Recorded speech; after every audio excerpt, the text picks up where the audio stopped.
Assalamualaikum warahmatullahi wabarakatuh. Halo semuanya teman-teman, selamat malam. Selamat datang kembali di channel kesayangan kita, channel Ilo Ekstrim. Dan masih bersama saya Ilo.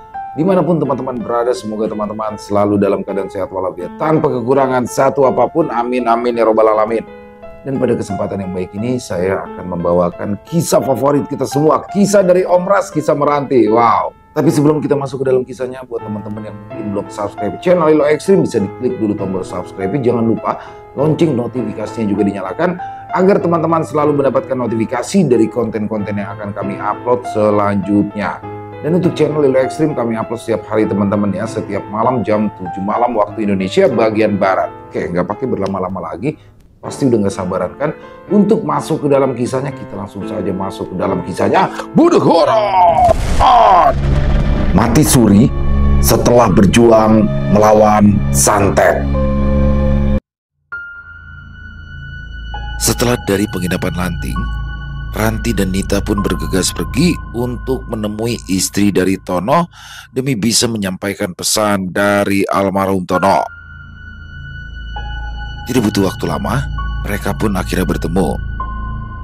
"Apakah dia ada di sini?" tanya wanita itu seraya menyeka air matanya. Ranti menatap sosok laki-laki yang mengaku bernama Tono tersebut. Kemudian ia menatap wanita itu lagi sambil mengangguk.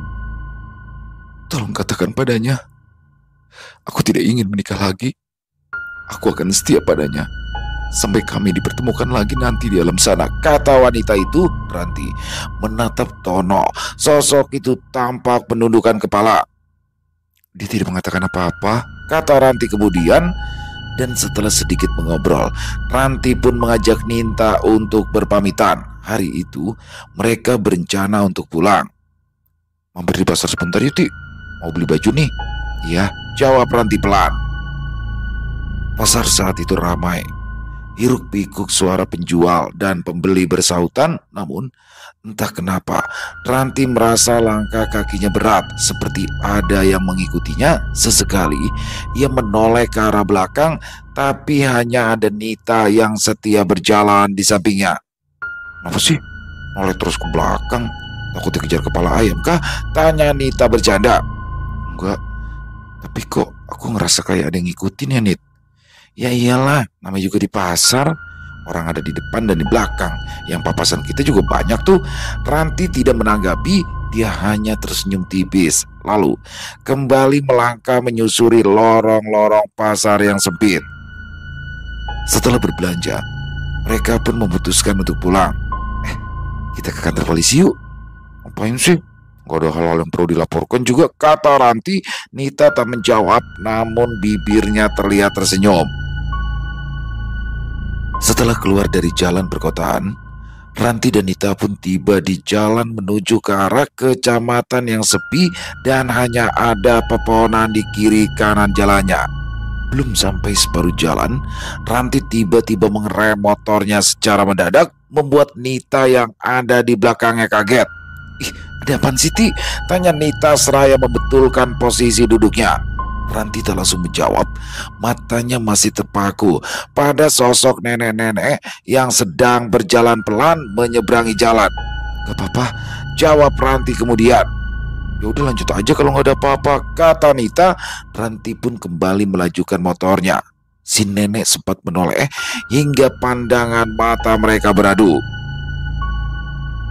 Malam itu Ranti baru saja selesai mandi ketika terdengar suara seseorang di luar pintu rumahnya.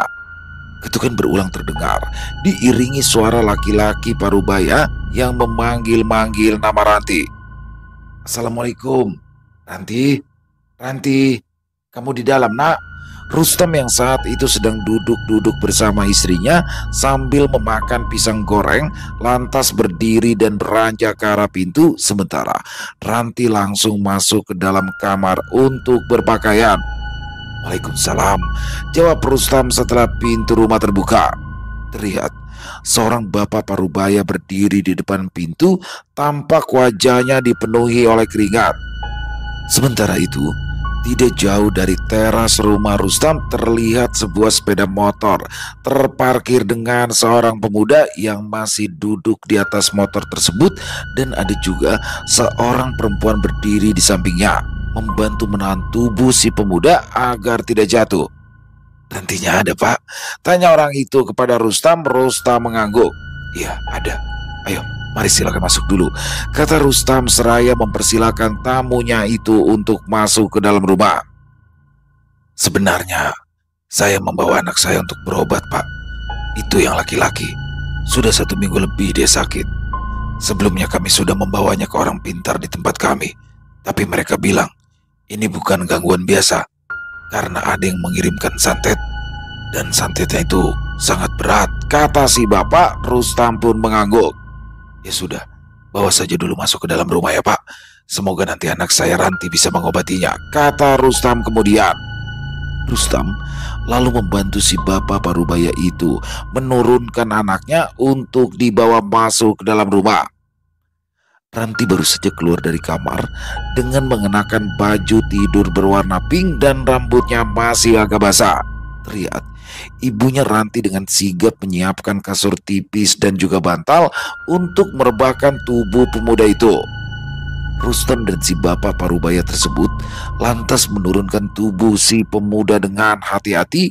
Anak itu mengerang pelan. Suaranya serak dan tidak jelas, seperti ada sesuatu yang mengganjal di tenggorokannya. Ranti memperhatikan pemuda itu.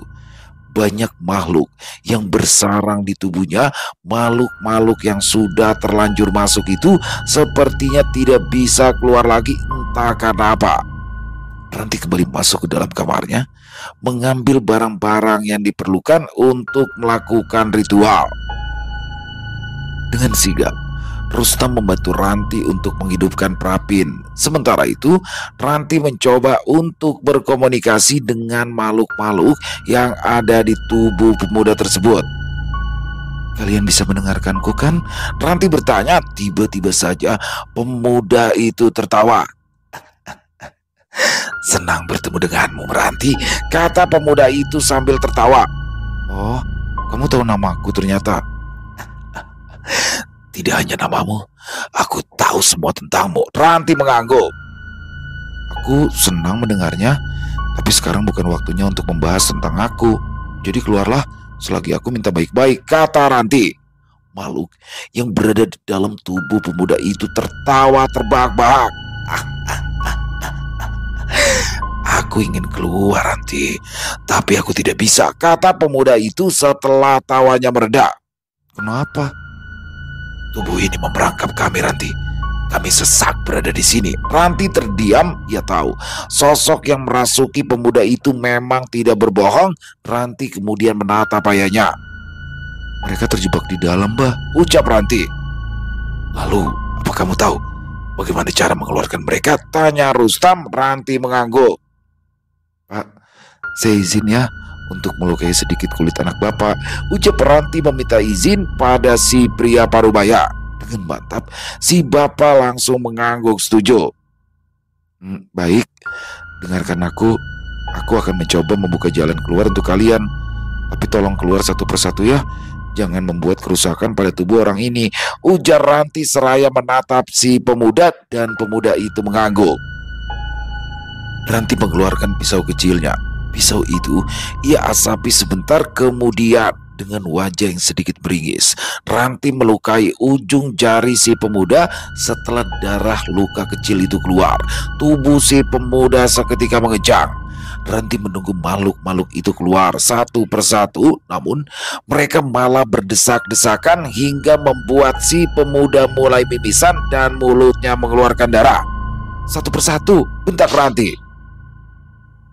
"Jalan yang kau buat sudah hampir tertutup," kata si pemuda. Ranti segera memejamkan mata dan mulai merapal doa dengan cepat. Bibirnya berkomat kamit, tangan kirinya mencengkram pisau kecil yang masih terdapat sedikit darah di mata pisaunya. Sementara tangan kanannya menekan dahi si pemuda yang kini tubuhnya bergetar dengan hebat. Ranti kembali membuka matanya. Matanya kini tertuju pada ujung jari si pemuda yang tadi ia lukai. Tiba-tiba saja dari luka di jari pemuda itu muncul asap tipis yang menggeliat hidup. Wujud pertama yang keluar menyerupai makhluk kecil berbulu dengan mata merah menyala. Dia merayap keluar dari tangan si pemuda. Namun ketika makhluk keenam hendak keluar, tiba-tiba saja si pemuda itu melompat bangun. Tidak bisa keluar lagi, teriak si pemuda dengan nada suara bercampur seperti ada dua makhluk yang bicara sekaligus. Ranti menatap tajam, nafasnya tersengal. Ada dua yang tidak mau keluar, gumam Ranti. Dia menahanku, Ranti, kata si pemuda sambil gemetar. Rustam yang mulai khawatir menoleh ke arah Ranti. Ranti, apa yang harus dilakukan sekarang? Ranti menggertakkan gigi. Kita harus paksa dia keluar, Bah. Tapi itu artinya di sini Ranti tidak melanjutkan kalimatnya. Dia lantas kembali memejamkan mata dan mulai merapalkan doa. Tiba-tiba saja si pemuda mengerang seperti kesakitan untuk beberapa saat hingga akhirnya tubuhnya mulai lemas dan keringatnya bercucuran. Wajah pemuda itu pucat, namun nafasnya mulai teratur dan suara-suara bercampur yang tadi keluar dari mulutnya sudah tidak terdengar lagi. Ranti menyeka keringat di dahinya. Nafasnya juga tersengal-sengal karena proses tadi bukan hanya melelahkan secara fisik, tapi juga menguras banyak energi batinnya. Santet yang bersarang di tubuh pemuda itu menarik perhatian dari makhluk-makhluk halus yang melihatnya hingga membuat mereka tertarik untuk masuk. Namun setelah masuk, mereka tidak bisa keluar lagi. Dan sekarang Ranti mulai bersiap untuk melepaskan santet yang bersarang di tubuh si pemuda itu dengan cara menemui dukun yang sudah mengirimkannya. Bah, tolong kain hitam yang ada di lemari Ranti ya, Bah, kata Ranti pada Rustam. Dengan cepat Rustam beranjak. Ia segera berjalan ke arah kamar Ranti untuk mengambil kain hitam yang diminta oleh Ranti tadi. Ini nak, kata Rustam seraya menyerahkan kain hitam tersebut di sisi Ranti. Makasih, Bah, ucap Ranti. Lalu dengan cepat ia membuka kain tersebut. Bah, nanti tolong tutupi tubuhnya dengan kain ini ya, kata Ranti seraya menatap abahnya. Rustam mengangguk. Lalu tanpa menunda lagi, Ranti pun lantas menaburi Prapin dengan kemenyan. Setelahnya barulah ia memejamkan mata. Ketika Ranti membuka mata, terlihat ada satu makhluk yang mendekatinya. Namun Ranti tidak begitu mempedulikan sosok itu dan langsung melangkah keluar rumah. Aku bisa membantumu, Ranti, ujar makhluk itu seraya mengikuti Ranti. Makasih, tapi untuk saat ini aku tidak butuh bantuanmu. Apakah kau mau berteman denganku? Tanya sosok itu. Ya, temui aku saja setelah semua hal ini beres. Nanti akan aku kenalkan kau pada teman-teman yang lain, kata Ranti. Sosok itu tersenyum. Ia masih terus mengikuti Ranti meskipun Ranti sudah melarangnya untuk ikut. Kita sudah berteman bukan? Jadi aku akan menjagamu mulai sekarang. Ya tentu, tapi di sini sangat gelap. Aku tidak bisa menemukan jalan ke tempat dukun yang mengirimkan santet itu, kata Ranti. Sosok itu melihat ke sekeliling mereka. Ya, kau benar Ranti. Di sini terlalu gelap. Tetaplah di dekatku. Aku akan membawamu keluar. Tidak, aku tidak akan pulang sebelum aku bertemu dengan dukun itu. Tapi kita tidak bisa menemukannya dengan kondisi gelap seperti ini. Ini bukan hal yang biasa terjadi, Ranti. Tempat kami tidak segelap ini. Dukun itu pasti sudah melakukan sesuatu agar orang lain tidak bisa menemukannya. Ranti terdiam. Ia mencoba untuk fokus. Dia harus berhasil menemukan jalan yang benar untuk sampai ke tempat si dukun. Ranti, jangan ke sana, kata sosok itu saat Ranti melangkah lebih jauh memasuki kawasan tergelap. Sosok itu lantas berusaha mengejar Ranti, namun sesuatu terjadi padanya. Tubuhnya terpental menghantam tanah, tapi ia tidak menyerah. Dia bangkit dan mencoba kembali, tapi hal yang sama terjadi lagi, dan itu terjadi berulang kali hingga sosok tersebut mengeluarkan suara geraman penuh amarah. Ranti mulai merasakan sakit di kepalanya, dan sejauh mata memandang hanya gelap yang terlihat di tempat itu. "Lampe!" teriak Ranti, namun suaranya tak mampu menembus keluar dari dalam kegelapan itu. Sementara itu di rumah, Rustam panik ketika dia melihat tubuh Ranti mengejang, darah mulai mengalir keluar dari hidung dan mulutnya. "Ranti, Ranti, nah bangun nak, Ranti!" panggil Rustam berulang kali, namun tak ada respon. Tubuh Ranti masih kejang-kejang saat Rustam pergi untuk memanggil Najan. Nia memeluk tubuh anaknya dengan erat sambil terus memanggil-manggil nama Ranti. Sementara pria parubaya yang merupakan orang tua dari si pemuda yang sedang Ranti obati itu menyaksikan semuanya dengan penuh ketegangan. Tentu saja ia sangat takut terjadi apa-apa pada orang yang telah berusaha untuk mengobati anaknya.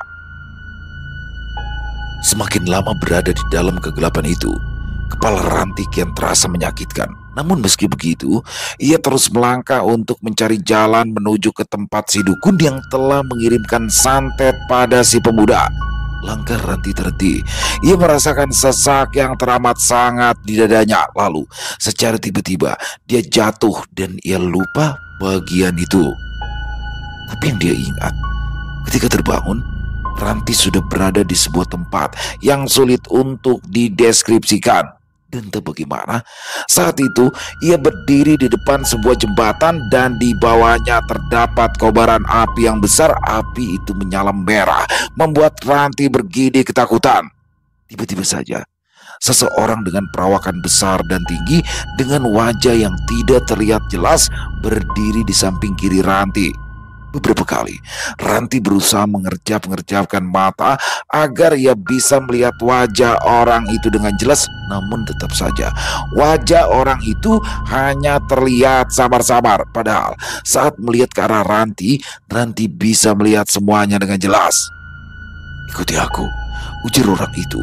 Suaranya tegas dan juga berat. Orang itu berbicara dalam bahasa yang asing, tapi aneh, Ranti mampu memahami apa yang orang itu katakan. Ranti diajak berjalan di atas jembatan tersebut. Pada awalnya, Ranti sempat ragu karena jembatan itu berada di atas kobaran api. Namun, setelah orang yang mengajaknya memaksa, mau tak mau, Ranti terpaksa menurut juga. Saat berjalan di atas jembatan itu, Ranti hanya fokus melihat kakinya agar ia tidak terjatuh. Namun tiba-tiba di tengah-tengah jembatan, orang yang membawanya tersebut malah berhenti. "Lihatlah ke bawah," ujar orang itu. Ranti sempat menggeleng pelan.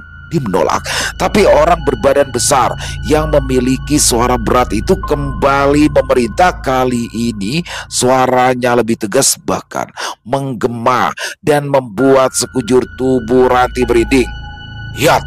Dengan gemetar, Ranti menurunkan pandangannya ke arah bawah jembatan. Saat itu juga rasa dingin menyusup ke seluruh tubuhnya. Padahal di bawah sana adalah kobaran api yang menyala dengan hebat. Apa yang dia lihat bukanlah sekedar api biasa, tapi orang-orang yang berteriak, meronta, dan terbakar. Ada yang tubuhnya digantung terbalik dengan ular melilit di leher dan bagian kaki yang dijilati api. Ada pula yang duduk dipaksa memakan batu panas, sementara dari mulut mereka keluar darah dan nanah. Beberapa yang lain diseret oleh sosok-sosok hitam yang berbadan tinggi besar dengan mata merah menyala.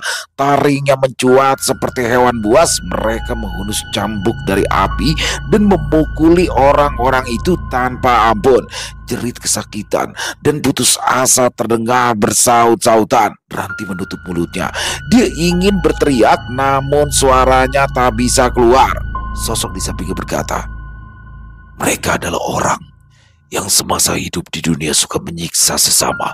memfitnah, mengkhianati kepercayaan, menari-nari di atas penderitaan sesama, membiarkan tetangga mereka kelaparan, dan suka memakan hak orang lain. Mata Ranti menatap orang-orang di bawah sana dengan tatapan yang menyiratkan rasa kasihan bercampur takut. Dan yang anehnya, saat dia ingin memalingkan wajah, dia tidak bisa karena seolah-olah ada kekuatan yang memaksa kepalanya tetap menatap ke bawah ke arah orang-orang yang sedang kesakitan di dalam api. Lalu dia melihat satu sosok perempuan, wajahnya seperti orang yang ia kenal. Sosok itu mirip seseorang yang pernah datang dan meminta bantuan. Perempuan itu merintih, tubuhnya dirantai, dan mulutnya terus mengeluarkan kutukan hingga sosok berjubah hitam itu datang dan mengoyak lidahnya. Seakan tahu apa yang sedang Ranti pikirkan, orang itu kembali berkata, "Itu adalah hukuman bagi orang yang suka mengutuk, memfitnah, memaki, menggibah, menggunakan lisan untuk menyebar kebencian dan kejahatan. Lihatlah perempuan-perempuan di sana. Mereka adalah muslimah yang semasa hidup di dunia tidak menutup aurat dengan benar," kata orang itu seraya menunjuk ke arah sekumpulan perempuan yang sedang mengalami siksaan.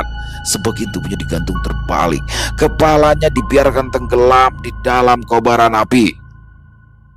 Kenapa? Kenapa kamu memperlihatkan semua ini padaku?"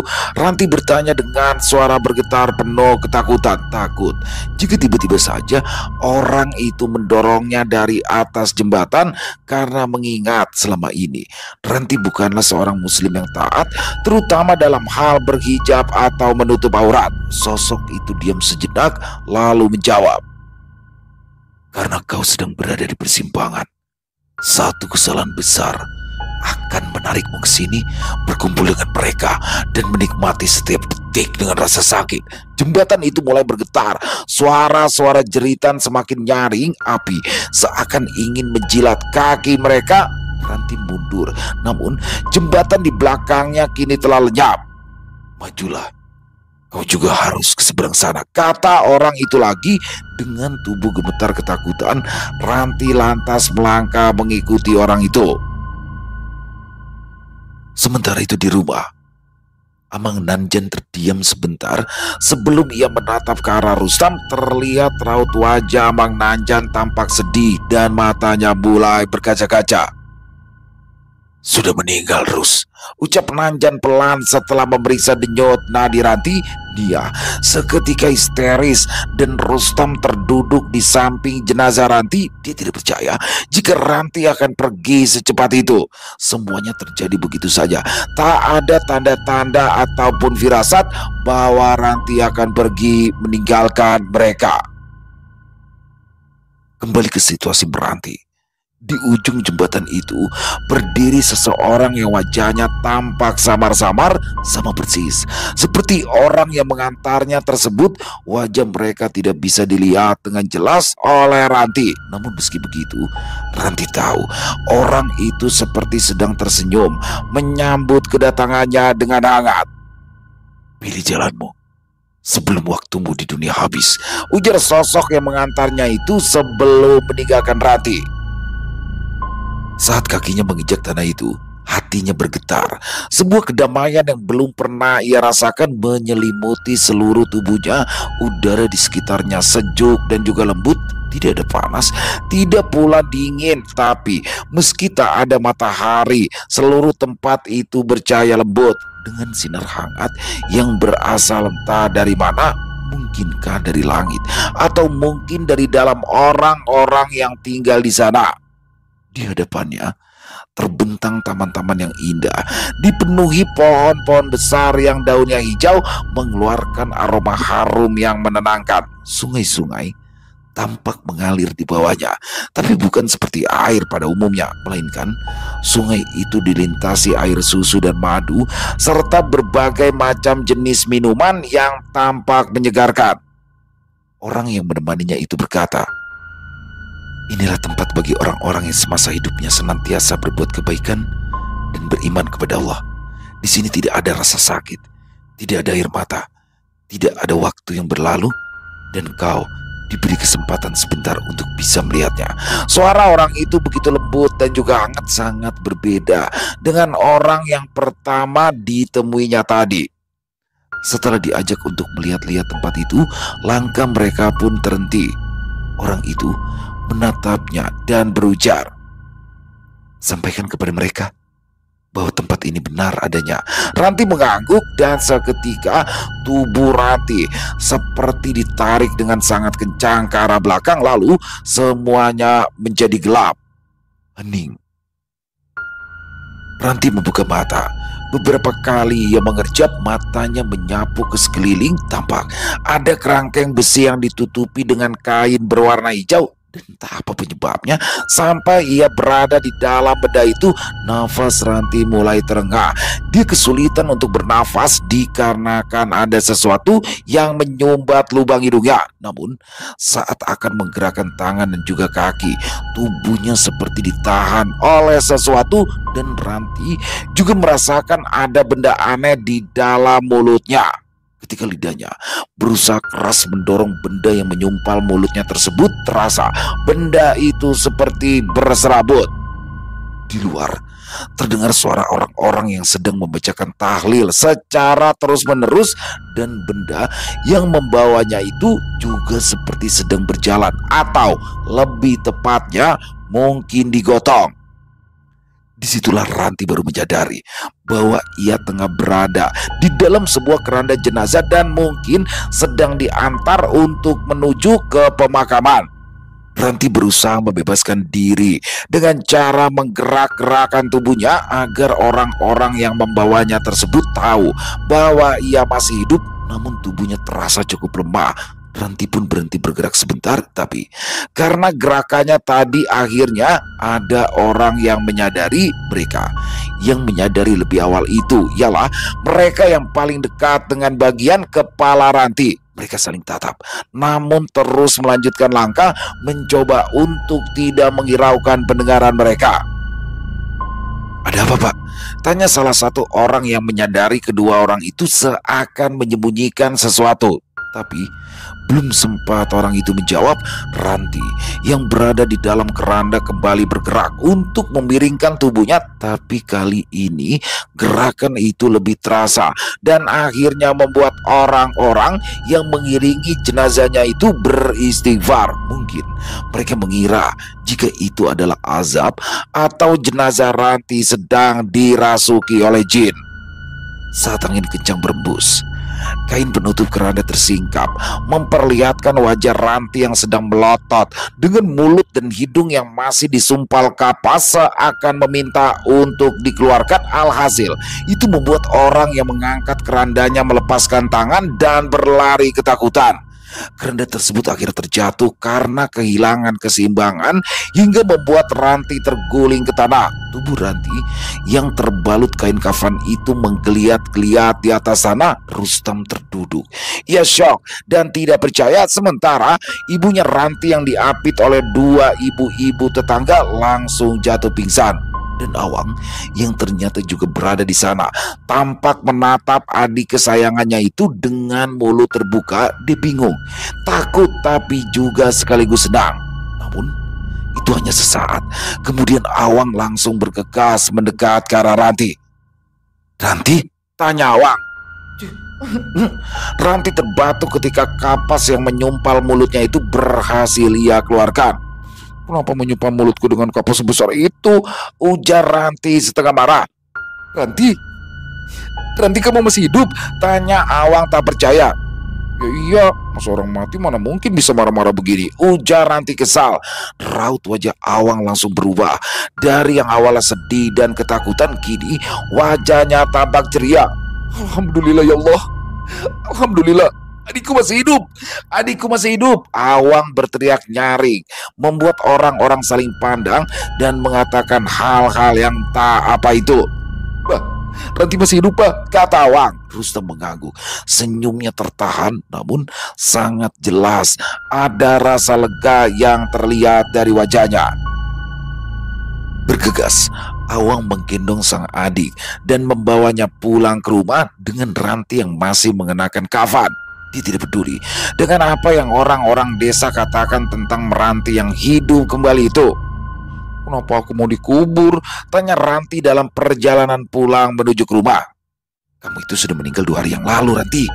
Untungnya kamu tidak langsung dimakamkan, karena aku meminta pada Abah untuk menungguku, supaya aku bisa mengantarkanmu sampai ke liang lahat, kata Awang. Ranti terdiam. 2 hari yang lalu? Dia sudah dinyatakan meninggal 2 hari yang lalu. Apakah benar sudah selama itu? Ranti bertanya-tanya penuh kebingungan. Namun, di tengah kebingungannya itu, Ranti teringat akan si pemuda yang sedang ia obati. Orang itu bagaimana? Aku gagal menyelamatkan dia, kata Ranti pelan. Entahlah, aku juga kurang tahu, ujar Awang. Kamu tahu rasanya, Ti? Rasanya itu sakit sekali saat melihat kamu seperti itu. Aku tidak bisa menjelaskan rasa sakitnya. Bahkan saking sakitnya, aku sempat berniat untuk membunuh orang yang kau obati itu, ucap Awang. Jangan begitu, Kak. Itu nggak baik, kata Ranti. Ya untungnya sekarang kamu masih hidup. Aku berjanji akan membelikan apapun untuk kamu, Ti. Apapun, ujar Awang. Awang, Ranti lapar, kata Ranti manja. Mau makan apa? Nanti biar kakak belikan. Tapi aku maunya Kak Awang yang masak. Tapi Indomie mau? Tambah telur ceplok 1. Oke, siap. Sesampainya di rumah, beberapa orang yang ada di rumah, termasuk keluarga tantenya yang dari kecamatan, tampak kaget begitu melihat Awang yang pulang sambil menggendong Ranti yang masih mengenakan kain kafan. Ranti, ujar As kebingungan. Halo Kak As, sapa Ranti sambil tersenyum. Wang, ini beneran Ranti, Wang? As bertanya. Ya iyalah, terus menurut kamu siapa? Masa iya Mika Tambayong? Ujar Awang seraya masuk ke dalam rumah dan mengantar Ranti sampai ke dalam kamar. Badanku baunya aneh. Aku mau mandi dulu ya Kak, kata Ranti dari dalam kamar. Awang duduk di depan pintu kamar Ranti yang tertutup. Iya, ayo kakak temani. Awang, itu bagaimana ceritanya? Bisa hidup lagi seperti itu? Tantenya bertanya. Mukjizat Tuhan Jil, sulit dipercaya, tapi terjadi. Rasanya lega sekali melihat Ranti kembali dalam keadaan sehat seperti itu. Awang tidak bisa menjelaskan dengan kata-kata bagaimana rasa hancurnya melihat adik yang Awang sayang meninggal, kata Awang. Tantenya menghela nafas panjang kemudian mengangguk. Syukur alhamdulillah Wang, Tuhan masih memberi kesempatan untuk kita bersama Ranti lagi. Awang mengangguk. Di dalam kamar terdengar suara Ranti yang sedang mengobrol sendirian. Awang hanya tersenyum. Dia tahu adiknya itu sedang berbicara dengan teman-temannya. Calonnya Ranti sudah kamu kabari? Tanya tantenya Ranti. Awang menggeleng. Nomor teleponnya tidak aktif. Mungkin tidak ada sinyal di sana. Tapi rencananya besok Awang mau ke sana. Tapi kayaknya nggak jadi karena sekarang Ranti baik-baik saja. Tapi kalau memang Ranti mau minta diantar ke sana, Awang pasti akan mengantarnya. Sebelum melanjutkan obrolan mereka, Rustam dan Nia masuk ke dalam rumah, diiringi beberapa warga yang ingin melihat Ranti. Pintu terbuka, Ranti keluar kamar dengan membawa sarung dan handuk. Ranti, panggil Nia. Ya mah, jawab Ranti. Nia seketika histeris dan langsung memeluk anak gadisnya itu dengan erat berkali-kali. Ia menciumi pipi Ranti. Kamu kembali nak, kamu kembali. Ranti mengangguk sambil memeluk ibunya itu. Ceritanya aneh mak, nanti dia Ranti ceritain. Sekarang Ranti mau mandi dulu. Badan Ranti rasanya aneh, kata Ranti seraya melepaskan pelukan ibunya. Biar aku antar, kata Awang seraya beranjak. Sementara Rustam berdiri di samping Nia seraya mengusap bahu istrinya yang masih menangis. Tapi itu bukan tangisan sedih, melainkan tangisan bahagia karena anak perempuannya sudah kembali ke pelukan mereka. Awang tidak melepaskan pegangan tangannya pada Ranti karena dia takut tubuh adiknya itu akan limbung. Sebab bagaimanapun juga Ranti sudah dinyatakan meninggal dunia 2 hari yang lalu. Dan selama itu juga lah Ranti tidak makan dan tidak minum. Logikanya, kalau orang yang tidak makan dan minum selama 2 hari, tubuhnya akan sangat lemah. Bahkan untuk sekedar berdiri saja mungkin akan kesulitan, apalagi sebelumnya Ranti sempat terguling-guling di tanah. Tapi seperti yang Awang lihat, Ternyata adiknya itu cukup sehat dan kuat. Pelan-pelan nanti jatuh, kata Awang saat Ranti menyeberangi titian ke jamban. Setelah sampai di jamban, Ranti lantas menggantungkan sarungnya ke paku dan mulai duduk di lantai jamban tersebut. Awang, panggil Ranti. Ya, aku mengalami perjalanan yang sangat aneh dan menakutkan, Kak. Aku juga melihat tempat yang sangat bagus. Aku diberikan kesempatan untuk memperbaiki diri, Kak. Kita sama-sama perbaiki diri ya, Kak. Kakak juga kalau bisa jangan nakal-nakal sama perempuan. Jangan mengkhianati kepercayaan pasangan kakak. Aku juga akan memperbaiki diri. Setelah ini aku ingin menemui Rowan. Aku ingin meminta kepastian dari Rowan. Dan kalaupun harus berakhir, ya harus diakhiri dengan baik-baik, kata Ranti. Loh, memangnya kenapa? Rowan selingkuh kah? Tanya Awang. Ranti menggeleng. Terus aku lihat Rowan orangnya baik. Memang apa kurangnya dia? Dia memang baik, Kak. Tapi dia seperti menjaga jarak. Dia tidak menghubungiku setelah waktu itu. Aku tahu dia merasa bersalah. Tapi aku sama sekali gak nyalain dia. Kami jadi seperti orang asing, Kak. Dia ada tapi kayak gak ada. Kakak ngerti kan maksudku? Kata Ranti. Awang menghela nafas panjang. Kalau menurutku tuh begini. Rowan itu bukannya ingin menjauh.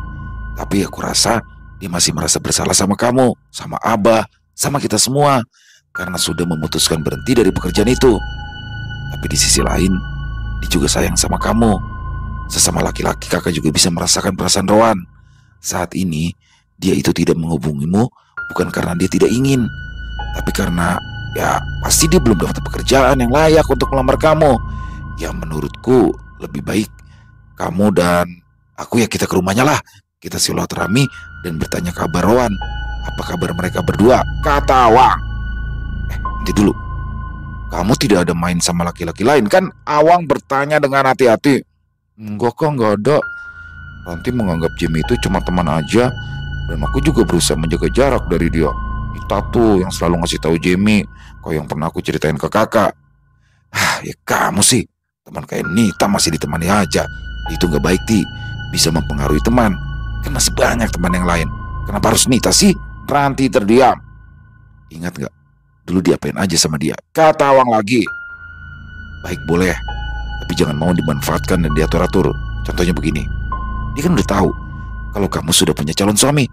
Tapi dia malah jodoh-jodohin kamu terus sama si Jamie.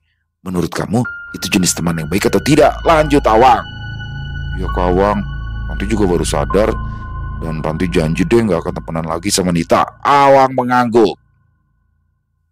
Setelah selesai mandi, Ranti pun kembali ke rumah. Namun langkahnya terhenti setelah melihat ada banyak orang yang sudah berkumpul di dalam rumahnya. Mulai dari anak kecil sampai yang tua. Ada apa? Tanya Ranti pada Awang. Awang masuk lebih dulu dan Ranti bersembunyi di belakang tubuh sang kakak. Rasanya bagi Ranti aneh ketika orang-orang itu menatapnya. Awang menyuruh Ranti untuk masuk ke dalam kamar dan ia berjaga di depan kamar sang adik. Ada apa ini? Kenapa jadi berkumpul di sini semua? Tanya Awang seraya menatap anak-anak yang mendekat ke kamar Ranti. Kami ingin mendengarkan cerita Ranti dan meminta berkah sama Ranti, ujar salah satu orang. Alis mata Awang berkerut. Minta berkah? Minta berkah apa? Aneh-aneh saja.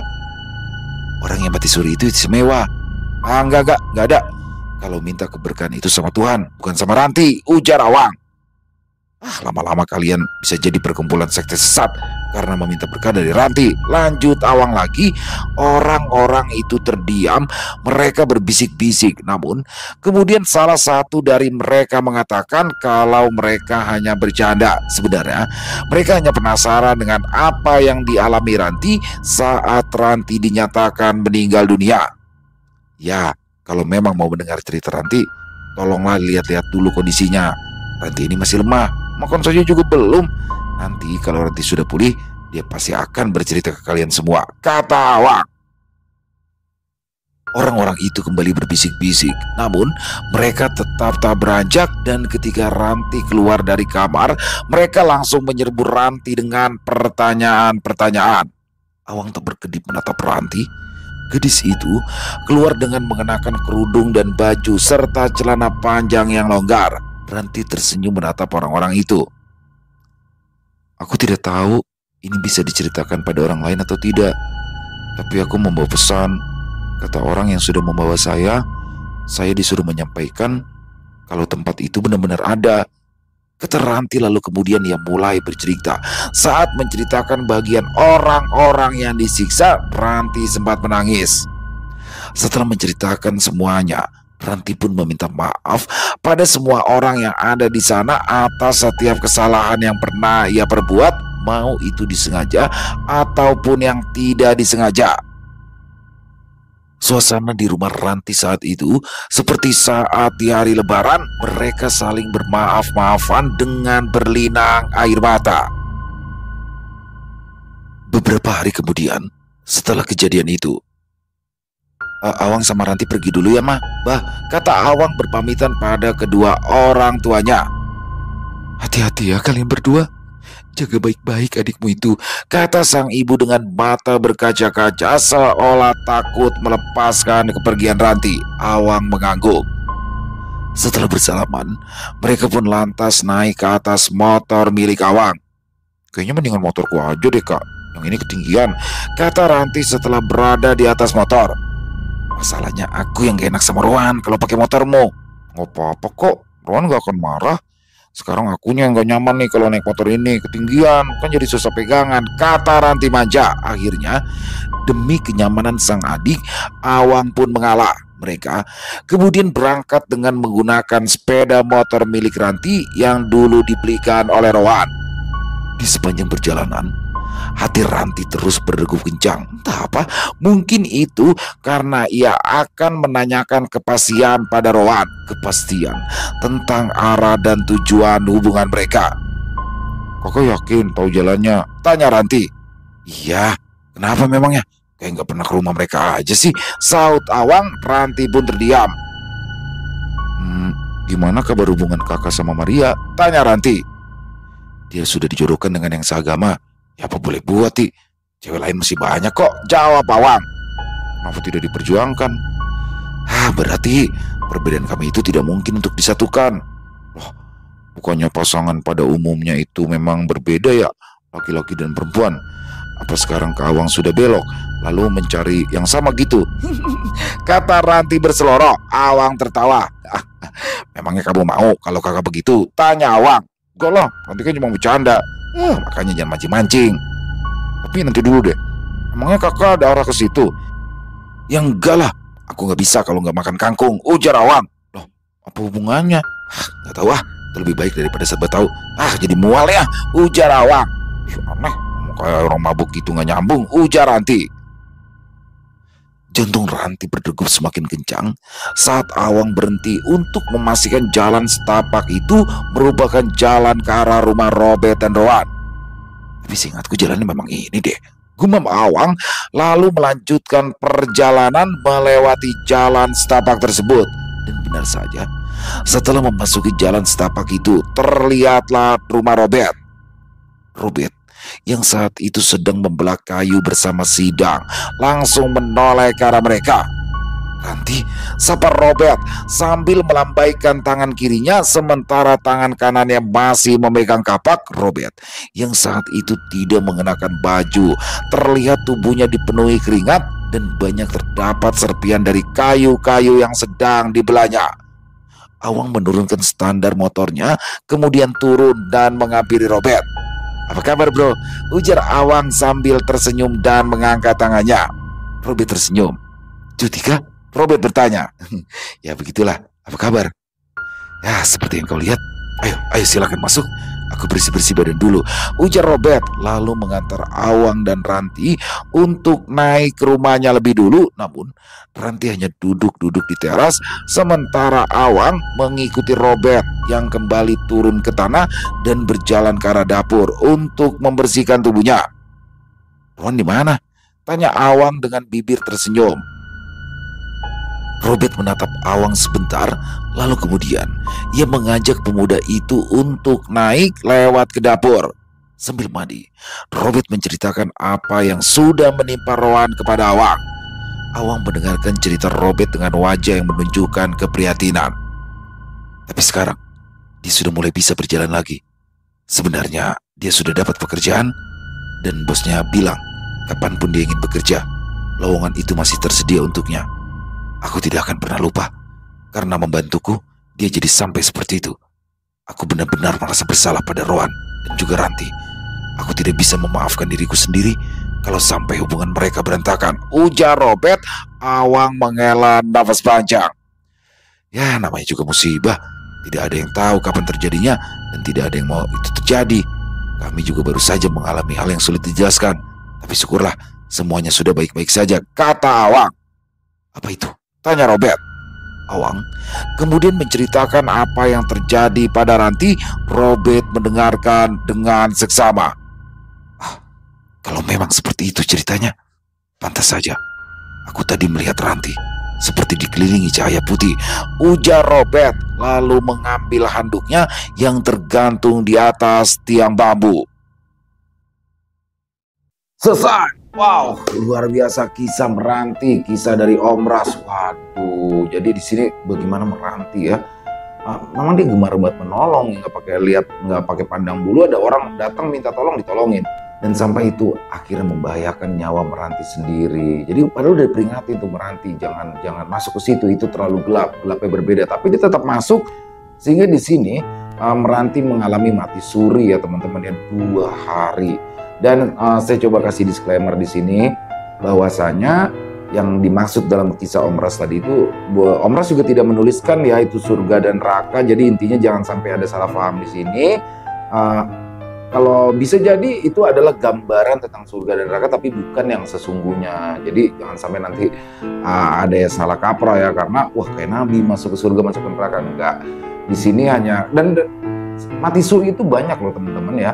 Maksudnya banyak sekali orang yang pernah mengalami hal demikian dan mayoritas sama ya yang diceritakan seperti apa yang diceritakan oleh Meranti, termasuk salah satu ada orang yang saya kenal juga.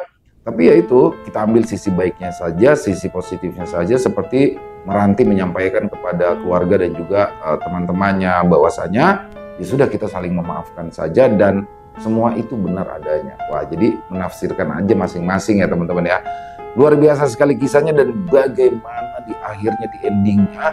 Di sini akhirnya Meranti memutuskan untuk datang ke tempat Roan dan menanyakan dengan niat ya, karena belum nih, dengan niat untuk menanyakan bagaimanakah kelanjutan hubungan mereka. Wow, ini pasti seru banget. Setelah ini akan ada kisah Robert featuring Meranti. Jadi digabungkan dalam satu kisah setelah ini dan akan kita insya Allah ya akan kita up di minggu depan. Terima kasih kepada Om Ras atas kisahnya yang luar biasa. Banyak sekali hikmah baik yang bisa kita petik ya dalam kisah barusan teman-teman.